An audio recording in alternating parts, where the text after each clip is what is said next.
stuck in the annoying USB connector, connected or disconnected loop on your Samsung Galaxy phone. This constant notification is a common problem, but thankfully there are several easy fixes. Let's get started.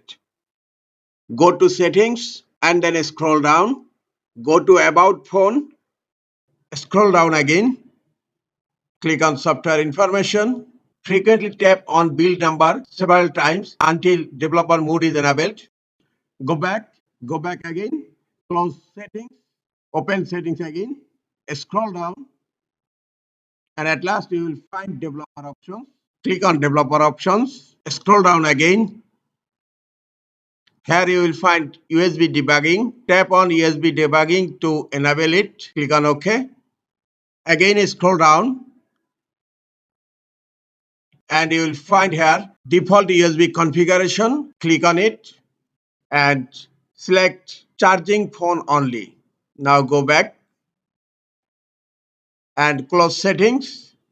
Now you need to restart your phone. Tap to restart and press on restart button. After restarting your phone, hope USB connector connected or disconnected problem will be solved. That's it. Thank you very much.